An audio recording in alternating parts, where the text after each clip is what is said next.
We back.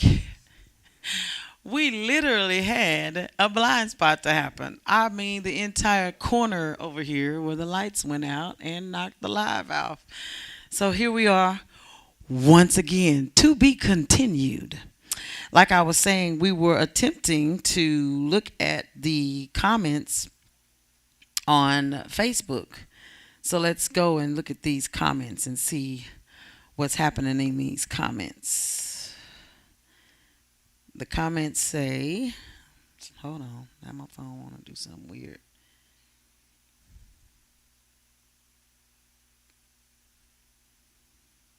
Okay, here we go. All right. The comments, as I was saying, Brenda stated that she asked somebody or a couple of people what her blind spot was, and they stated to her that her blind spot was helping people. I believe that that could be a valid blind spot because it's the heart that's leading, and versus sometimes the good judgment. It's the fact that you have a need versus me making a judgment call of should I or shouldn't I. Okay. Um, Someone else says thinking you've arrived can cause you to miss your blind spot. Thinking you've arrived, thinking that you've gotten everything you need, thinking that you are currently at the right spot at the right time. There is no longer any more learning needed. There is no longer any more gleaning and advice, and that's what it, because that's really what it means to arrive. That you don't need any other help from anybody. That you're the king of the crop. You're there. You've got it. You don't need to learn anything else. Everything. Everything is now you. You're the one that is the king of it. You are the ruler of it. You are the leader of it. And I get to tell you what to do now. I get to tell you that you're wrong and, oh, you're beneath me. And it's just different ways people can say different things with signifying that they feel that they have arrived. Okay. And some of them even separate themselves from people that they need to be connected to because they feel that they have arrived at this point. I don't no longer need any help from you. I've seen people walk away from husbands and wives because they feel like the wife or the husband is beneath them. Like, I'm here now and I've got it now and I created this and this, that, and the third. When in all actuality, if it had not been for that other person, you wouldn't have had the cushion to fall every time you fell.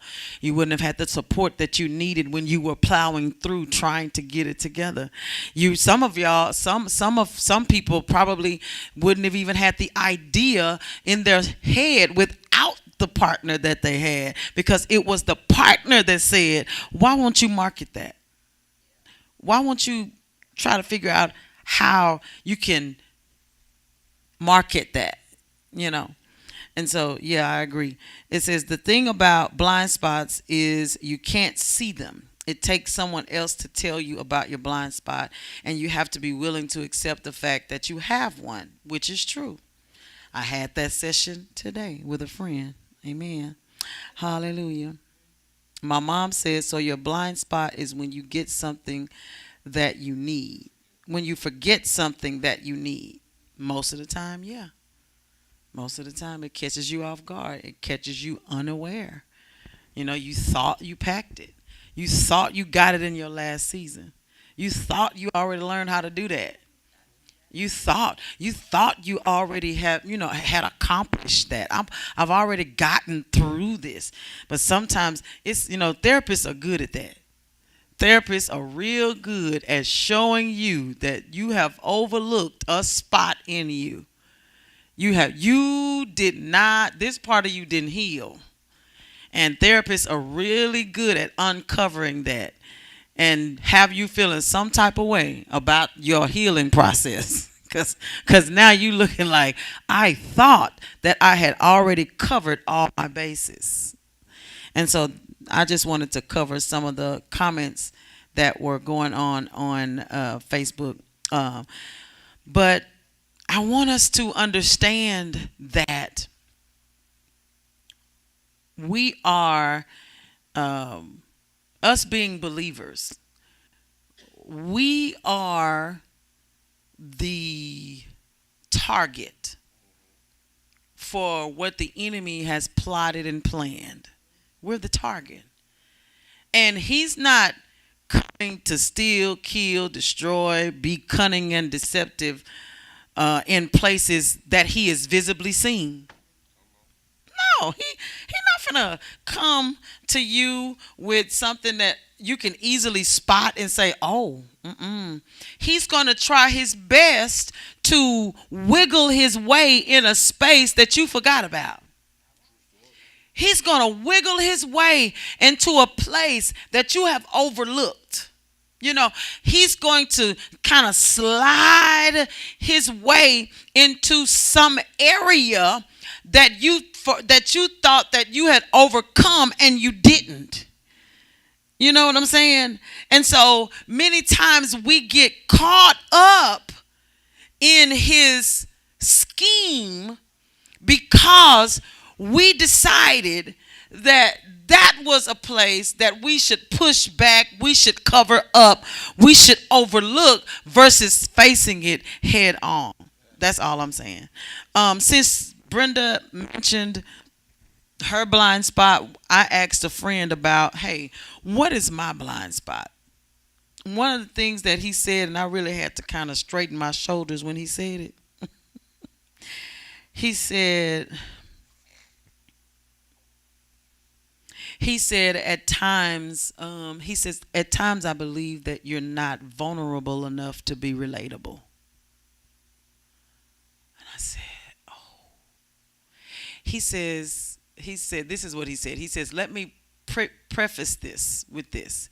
He says, you have grown a lot. He says, but there's still more. He says, there's still some more space there that when you become a little more vulnerable, a little more, what he say, softer. He used the word soft. He says because you are still callous in some places. I had to chew that because I had to agree. Yeah, I had to agree. He said it's not that you haven't been working on it. He says you just need a little more in these areas. And I was like, oh, yeah. He says there are some hard things I have not dealt with that may feel too emotional to deal with or to open up about. He says, so it gives off a lack of care in some places. He says, I'm not saying that you don't care. He says, but sometimes it'll give it off as not caring. And so that's what he was saying my blind spot is. In other words, I don't think you really know. With the progress that you've made, sometimes we can still overlook some other stuff that we need to continuously work on, if that makes sense. So yeah, that's what he said. Hello and good evening. I'm gonna share mine, and then I'm gonna allow y'all to share yours from your homework. Yay! I know y'all excited. Calm down. And so, um, my blind spot was that um, I don't put myself. I think he said I don't put myself first enough. You're not Yeah, selfish enough. he said I'm not selfish enough. He said I put too many things or people in front of me, and so I was like, okay, I can eat that. I can eat that. I can eat that. And so yeah, so that was my excuse me, that was my blind spot that he said was that I need to, in other words, bring myself up on the list. Bring myself up on the list. Yeah. And now others can share. Let's go. So I learned about my blind spot at the fair Thursday. Yes. and I learned it in a very confrontational way. It was very confrontational. Hopefully, she's watching because she's a member of this church. Um, so my blind spot is when I am, instead of saying I miss you or I care about you, my tone changes. I get loud. So I'll say, "Where you been?" Like in a kind of aggressive way. But that's my way of saying, "I missed you." But I'm not going to say it like that cuz I don't want you to know that I care. Yeah. Yes. Okay, yes, I can relate to yours. Yes. So because the young lady doesn't really know me, I came home and said, "Is that what you're saying?" Because I never understood why she would always say, "You yelling, you need to bring that down." And I'm like, "But I'm not. Like I'm trying to express what I'm thinking and where I am." But I'm learning that when I'm passionate about something, everything goes up. Where it sounds like I'm yelling to the person that I'm talking to, but it's just me saying like, "I care." Like, do something different. So that's my blind spot. I need to be more mindful of my tone and wording. Yeah, that might help too. She doesn't want to go. Anytime.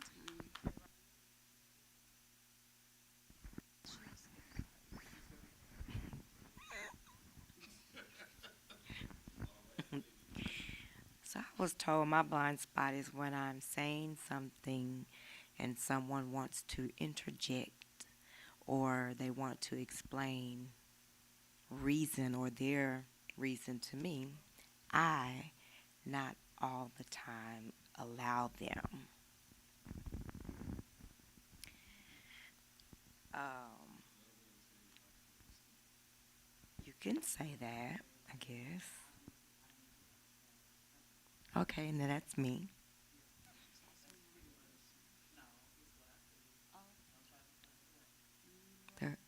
I think she summed it up extremely well.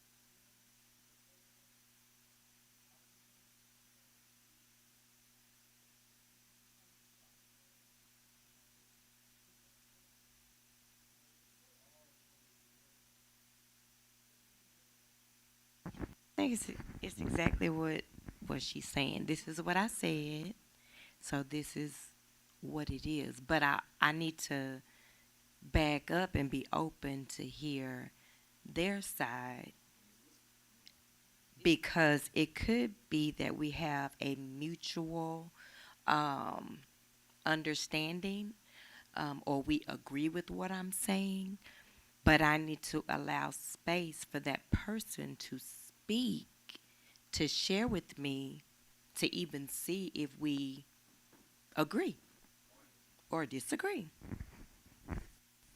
No, the people online. I was really just trying to explain it to co-pastor. What one of our, yeah, I didn't have my mic, so Sorry. Well, here we are, everybody. Hey, can y'all hear me? okay. Us? I'm So sorry. so I was just trying to explain her view, her point of view when she's talking, um, which is something that yes, she probably needs to work on. But the point is sometimes when people are talking, they want you to accept that this is how I perceive it, versus I'm saying it and you trying to explain it away. No, no, it's not. It's it's because it. Okay. Yes, ma'am. You have the mic. I'm sorry. So if we're having a conversation and you're trying to tell me about your day, and I stop you and say, "Well, no, that's not." You don't hear that I'm trying to involve myself in this conversation that we are having because you are busy expressing yourself. So you are are not hearing. So it's the listening component. She said it's You've her always issue with been the right. listening. They are just not. Oh, see, there go that blind spot. There go that blind spot. We were asking anyone in the room if they wanted to share. We gave them some homework on the other day. Yes, we did. And the homework was ask a couple of friends if they can see a blind spot, something that we may be doing that, we don't quite know for sure that, hey, this is a problem for some people, because one of my blind spots I know, which he didn't even mention, and I'm surprised about that. One of my blind spots I know because my husband, he so lovingly lets me know that I'm very blunt and abrupt when I talk, and so it's not that I have an attitude or anything like that. It's just this. You want the answer, I'm going to give it to you. Okay. And so I have to make sure that what I'm saying is kind of said tactfully with a little sugar or softness with it so that it does not offend, is what he was saying to me. Okay. It's not that I don't know how, it's just easier just to answer your question with the words that come to mind. I'm not, you see what I'm saying? And so I know one of those things is that, and I need to work on that. So that's the homework that we were asking some people in the room to share if they had that conversation with a friend that maybe you were unaware of something. Maybe you were just going about your regular day, being your good bubbly self, and someone has to say, "Hey, you may want to kind of rethink how you respond to people." So sometimes I know Porshana posted it on the other live where she said sometimes our blind spots have to be pointed out by someone else. And not that they don't like you, not that we love this phrase, hating on me. Not that they're doing any of those things, but if it's a true and genuine friend or someone that have a genuine spirit, they're not doing it to hurt or harm you. I think that it's a valid, they make a valid point when they try to point it out to you. It's, it could be anything. Like, if someone continuously walks out the house with two left shoes on, the first thing you're going to do is to say, "Hey, you got on two left shoes. Did you notice that you have on two left shoes?" Not knowing in their mind, they didn't know that they was getting up every morning putting two left shoes on. Even though in your head you're like, how you just get up and put two left shoes on? How? And so we have to present the pointing out in a manner which is received versus it looks like I'm trying to say I'm better than you, or you look, saying it in a negative way. And so as love. That's good. That's good. I'm glad you said that. Um, when you said that, it made me think about the fact that a practice that we all have to do, right? Is that when you say you love a person, even if you point out blind spots, even if you do a wonderful critique, um, I feel like we need to make sure that we're mindful that we're giving it out in love. Yes. Okay? Yes. So there's a way to say everything to anybody. And there's a way to critique a spouse, to bring up to a friend, but I feel like sometimes when you're trying to drive a point, if you're not careful, the person you're trying to get to receive it will lose it because of how you presented it. Yeah. And so though your truth may be your truth, your focus should be, I need them to receive my truth. So let me give it in such a way that they can receive it and be able to hear out of both ears. Not out of the one ear listening in the other ear. They having a whole conversation like, ooh, I can't wait for you to stop because I'm finna dig into you. Like, not to have that kind of thing, but to be able to listen enough to say, hey, being okay if I say, hey, Erica, you know what, I thank you for what you said, but could you not say it like that next time? Because I got what you said, but I had to sift through the way you presented it, that it made it almost hard and slightly offensive for me to hear the point of what you were saying. And so if we can practice that, then it'll cut out some of the offense because I'll hear the love. I'll hear where it's coming from. It'll come from love. I'll feel the love. And now I'm listening with loving ears because you're saying it, and I can tell that you're saying it because you love me enough to say, hey, you tucked your skirt all the way in, and I can see your underwear. Just wanted you to know that's why I was pulling on your clothes. I wasn't pulling on your clothes because you know what I'm saying? And so there's a way to handle everything. And so I think sometimes if we're not careful, we'll focus on, it's the truth. I'm going to tell it to you, and you're going to have to, you deal with how it's done. Right. There's a way to, and this is the thing we all need to understand. There's a way to still tell the truth, and they still have to deal with the truth. But you as the messenger, you can package it. Yeah. You know how to preference it. Yeah. But as my wife said in the last Bible study, I didn't feel like it. I didn't feel like It's not that you could not. It's just that I don't want to. I couldn't process it. And so sometimes the I don't want to can be misconstrued as I don't care about how it offends you. I don't care about how it affects you. I just need to say it. Yeah. And so that can leave the person who has to receive it in a place of offense like, okay, now I know you didn't like my tennis shoes, but you could have found a way better way to say. So now the person you said the ugly tennis shoes to is more offended by how you said it instead of what you said. And so if we're practicing to kind of tighten up in some areas, even with our blind spots, then there has to be something, because if I have a conversation with Pops and I want to tell Pops something, the way I present it to Pops is the way Pops is going to receive it. So I can't get mad by how he received it when that's how I gave it. You see what I'm saying? But some people will get offended behind how you receive what I gave and tell you need to grow up and you need to mature because but it was the truth anyhow, and you're like, but you just have to give it to me like that. And instead of saying, hey Pops, let me tell you like this, I love you, right?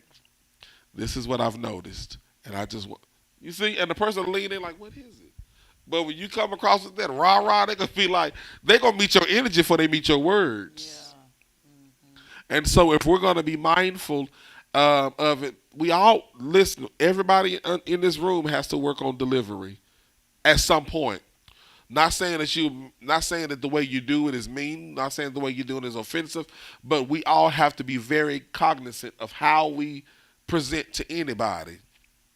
Because Mama Massey, she going to tell you what it is, but she going to start off with, I love you, baby. And then she gonna end with, and then she gonna pray for me. She gonna say, I love you. Now she gonna say, now I love you, baby. She Mama Massey do a sandwich. That bread gonna be I love you. That end gonna be praying for you, but that meat in the middle gonna be what it is. And so she gonna start off with a kind love you, baby.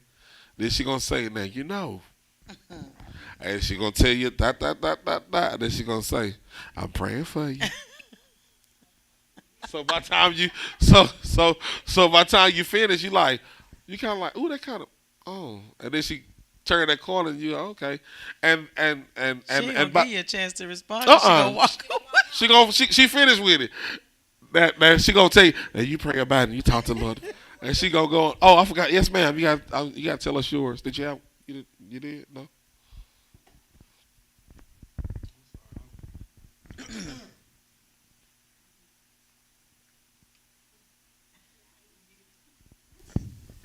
I don't know if mine is a blind spot.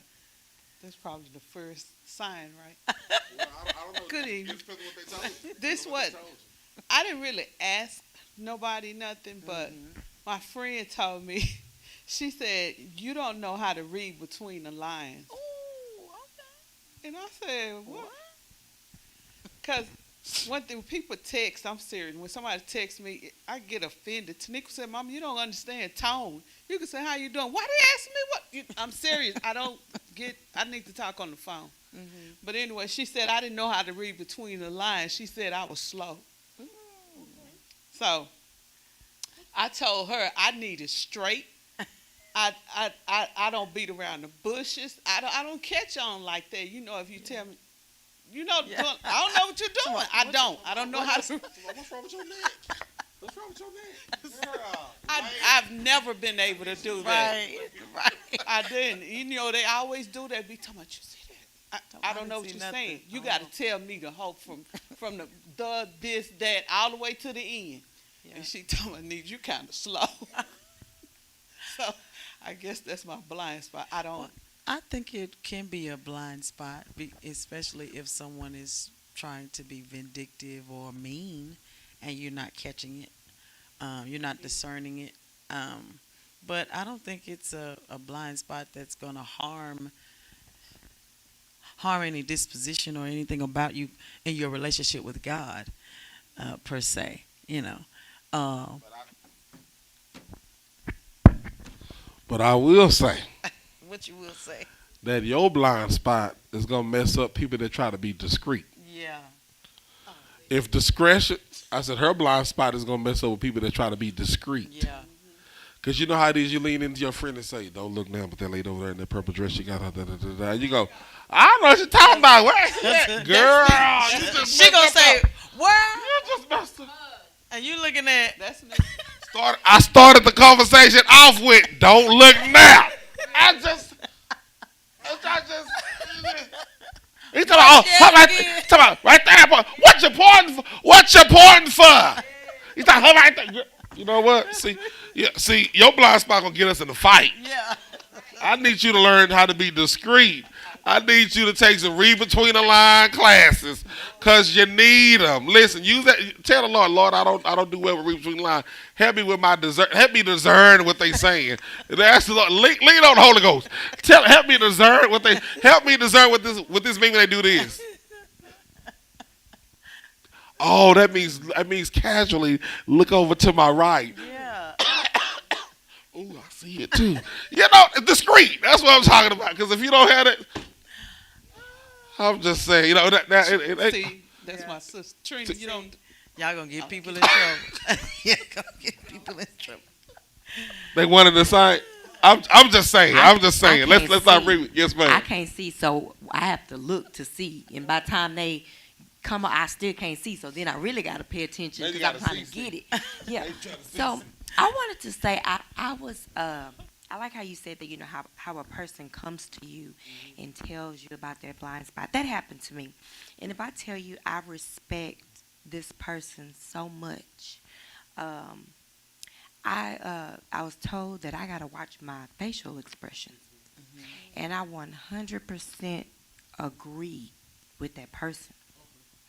I was telling the person that, you know, you probably don't have to tell me when you see me do it, so I'll know, you know, because for me, I could be sitting here, and if the Lord is talking to me, I might be like, you know, or if Erica lean up and say, "Did you hear that scripture?" Or, you know, I might be frustrated because she wasn't listening, and I ain't get it either. You know, I didn't get the what verse. I don't know the verse. You know, or you know, I may see someone may be up saying something, and I just don't get it, and I'll be like, so I know it's a fact that I have to fix it, and I'm not gonna justify my reasoning behind my facial expressions, but I probably need to know when you catch it, the ones that don't seem to be spiritual, because I don't want to offend anybody. You know, I want to do better, especially since someone has pointed it out. It's been going on. I know that I have horrible face expressions, and then some of it's because I can't see. You know, so I mean, I got them too, but I need some new ones. Yes, I do. So I can appreciate a person coming to me with respect, telling me, hey, this is something you probably need to work on because this is what I see. And again, I respect that person. That really means a lot. If you are someone with integrity, someone that I don't know your drama, right? Because you ain't posting your drama on Facebook. I don't know none of that. But I really respect you and see the light in you. I'm all for it. So I'm gonna work on it. Work on I'm it. gonna say this though. Okay, my man. I'm gonna say this. We were talking about this at the house. Um, is that I was saying last week is that because this right here can do much, I have to practice lifting of the brows and just a common smile or grin so that I can keep because I know my face can get fast. And so people that walk to me and say, "Ooh, I was okay." So I looked at your face and I lost it. I'm like, "Oh my god, I got to work on that." And so a lot of times I just keep this kind of a eyebrows lifted, a smile, so to let you know that I'm engaged. I'm in the room with you, and that's part of my poker face. And so yeah, so you may have to kind of you may have to find you one. And once you find you one, you're gonna be good. You're gonna be good. He gonna hope you. And then you got your sister here. She just kind of elbow you like fix it. All she gonna do is elbow you like fix it. And you be like, oh, it'll be okay. Yeah, just practice. Yes, ma'am. Just give us one. Give us one. This is something that you noticed about yourself, or something somebody told you. Okay. Okay. Okay. Go. You got to use the mic though, because you got to. Yeah, there you go. Yeah, 'cause they gotta hear you online. First thing they gonna say is we can't hear it at all. I probably have more of a tendency to. I take a lot of things personal, Oh, that's a good one. and I don't like hurting nobody's feelings. And but it's when your feelings get hurt, and I be saying, God, what did I do? What did I say? Cause I'm trying everything. Y'all pray for me, cause I'm really trying to make it to heaven. Make I'm it. really trying. Make it, I mama. I know I have a lot of Lord work with me. I got some problems. So when y'all see him, point them out, woman of God over there, pastor, all of y'all. But that's a good one. That's another one that some of us can probably add to our list of blind spots because we may be unaware that we're taking everything personal. Yeah. we yeah, and it may not even be about you. It may not even be towards you in that way. But because I heard it like it referred to me, I took it personal. And I'm gonna say that I think oh Pop's got the mic. Okay, I'm gonna let Pops talk next. But the thing that I realized that in conversations with people that may wrestle in the same area or their blind spot is in the same area is that sometimes you have to find out what part of that is being careful and what part of that has more to do with past because there are spaces that sometimes you'll teeter between the two because you want to please God so much and you want to make sure you're good and you want to make sure you're right, but you also got to be careful because there's a part of that that can go into people pleasing and making sure that everybody else is good no matter how you feel, right? And so you got to kind of have a healthy balance of being okay with saying, "Ooh, I didn't mean to offend," or I feel bad when and then you also got to be careful with not letting it be something that you take personal, that it locks you in. That I'm always the problem. I always do things wrong. I never say it right. You know what I'm saying? So it's that place. If we're not careful, we'll get in that place and we'll think that it's all this, but it's actually twofold. And you need to be able to say, okay, let me separate it.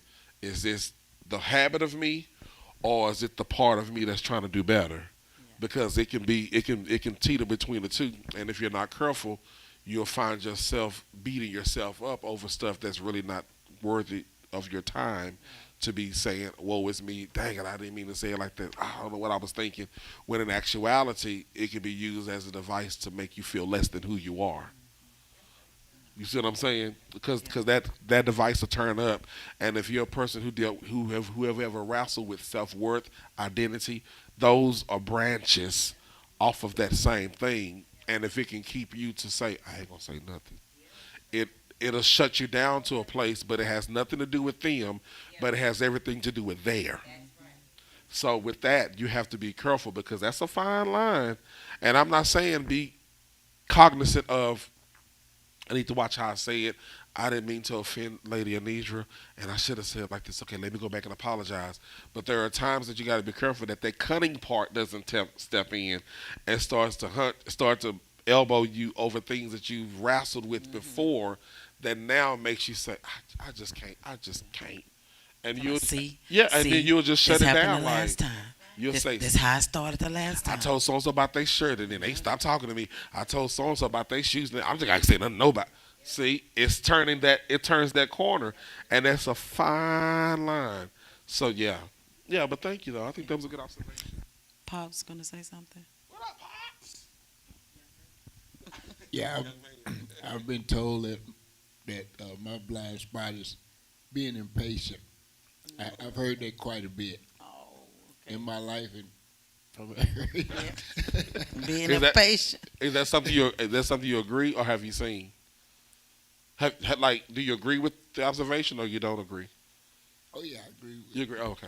So it is some okay. Because you remember the other part of the thing was asking everybody about. I'm glad you said that. Is do you agree with the observation? And I think you said you did. Okay, you did. I agree. You. Oh, I know you agree because. But and that's another one. He's saying impatience. Some of us are not patient. Some of us deal with patience differently, where somebody's anxiety will start to climb if it's not happening right away. In other lives, most people don't like to wait, especially if you're used to driving yourself. If you're used to getting in your own car, driving your own, because see, I'm not used to uh, being picked up. I like to have my keys, and when I'm ready to go, I'm ready to go. You know, and so at times it can be a bother to me if I have to sit in a setting I don't want to be in, but I roll with Trina, and Trina just having the time of her life, and I'm over here just I'm over, baby. If she don't hurry up, I'm gonna call another ride. So so. But that's another one we can work on. We can relate that spiritually because some of us are not willing to wait on God. We're impatient with the things of God. We want them to happen now. We want to be elevated now. We don't want the process of it all. We want to be okay now. God, how long this healing process gonna take place? How long is this stretching gonna take place? I want it now. And so we can do that. We can put that in a lot of places. I just read the scripture that says, "Let patience have a perfect work." But you know what? This is something I talk to a lot of people, but I remember having this conversation. And let's say even how Pops expressed how a level of impatience, right? Um, some people wrestle with control, and not control in a bad way. Not saying controlling, but the level of control that is rested upon somebody else concerning me. You see what I'm saying?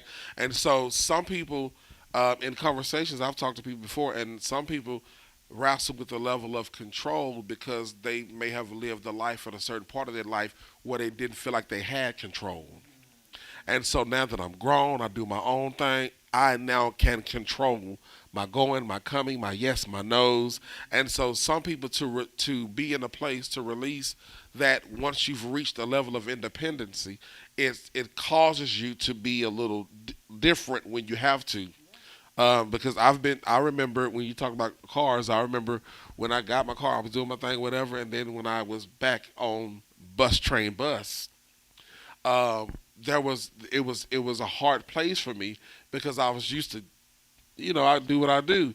But it was then I started wrestling and I didn't realize this, but in the process of me dealing with not having a car after my nephew wrecked it, I was crazy because I wrestled with a level of pride that I didn't know I had, which was not wanting to ask anybody for rides. And if I couldn't get it by myself, then I was just not gonna, and the Lord tapped me on my shoulder and said, "That's pride." And I said, "No, it ain't, because I'll do anything for anybody." I said, "No, no, no, no."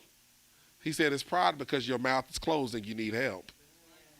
And so it was hard for me because I'm used to getting, moving, doing, and I did not like the fact of saying, "Well, let me call and see if Jessica can pick me up. Let me call Daphne and see if they can come and give." I'm like, "Ooh, I'm past this. I'm past this." And so they'll tell you, even when we was in the Soto, when I was out without a car, I called an Uber from South Dallas to the Soto. So make sure I get the Bible study. Make sure I get where I want to go. Well, we can come pick you good. I got money. I got a card. Uber dropped me off, and the Lord was like, "That's pride." And so I was thinking, "No, Lord, that's not pride. You look closer. That's independent." That's what He said. No, no, no, no. That's pride. Yeah, right. He's like, "No, no. You look closer. You lean in and look closer." And so I realized in that moment when I was not able to control the way I was used to doing like I did, I had a level of being impatient because of that. Because I'm like, I'm a whole grown man. I got but the Lord was like, He tapped me and said, "That's pride." And so that hurt my feelings because I didn't think I wrestled with pride. Because anybody know I don't have to be in the front. I don't have to do none of that. But He was like, there are levels to it. And one of them is when you need help and you don't, that's pride. So I had to eat that up a little bit. So that was one of mine at that time. Amen. Somebody had the mic. Somebody just. Oh, okay. Yes, ma'am. I did. I Hi. have to say something about the impatience. Yes. That's me. Oh, that. Oh, Jesus. I want it right then, there, and now.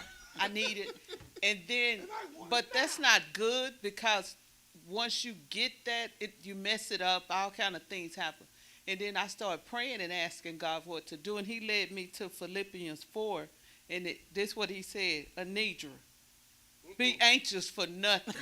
This is what I have to tell myself. So read the scripture to me. My name on it. So I hope that helps somebody. Be anxious for nothing. That's good. But in everything, Everything through by prayer prayer and supplication. And I still have to do it now, especially when you're a parent or I say the grandparent because they say I treat the grandkids different. But especially when you're a and them kids call, and I be trying, they be saying, no, don't do that. I mean, these are kids and all of that stuff. Yeah. You don't hear all of that. But yeah. And that pride thing, Mm. one time God told me He asked for gas money. I could have got gas, but He told me to ask for it. And I said, no, I don't ask people for nothing. He told me to ask for it. He said, you're being prideful. And when I asked, they actually called me and told me, you know what, when your kids sit out in the car in front of the church, maybe you should tell them to turn your car off so you won't burn out your gas. I said, see, that's why I didn't want them. That's why I wear ask nobody right there. What you worried? I didn't say nothing. He said, you better not say nothing. Humble yourself. I said, okay, I'll tell them to turn the car off. But that's what came with that. But it broke me from being prideful. Because if you're a helper, you're a helper. You don't like to ask nobody for nothing. Right. Right. And it is prideful, but I learned a lot from that. I had to put that pride down. It's okay to ask for help. Don't worry about it. The kids burn the gas out. I wanted to He says, say, ask and you shall receive. You Yeah. have not Your job is because you did not ask. You didn't ask. The fight is to ask. Yeah. the things of the past. So, I know for me, it can become discouraging when people, you hear people talking about you or, you know, say all manner of things and just put you in a place or somewhere that you're not. And I know for me, it caused me to just completely shut down. And it actually, in my opinion, the way I shut down and got away from people, it gave me freedom. But when you step into something new, when God takes you somewhere else that requires a whole lot more, you kind of have to say, all right, I'm not in control no way, so what's good? So, I'm not the person that really wanted to, deal with people at the church, be around them, none of that. But, in private, in my conversations with God, He will lead you and tell you how to act. And even though in the back of my mind sometimes I'm like, oh no, I'm not. But I find myself doing. And I've actually, I'm going to put it out there because I don't, the enemy ain't about nothing. But I've actually enjoyed, being around people, doing things, with the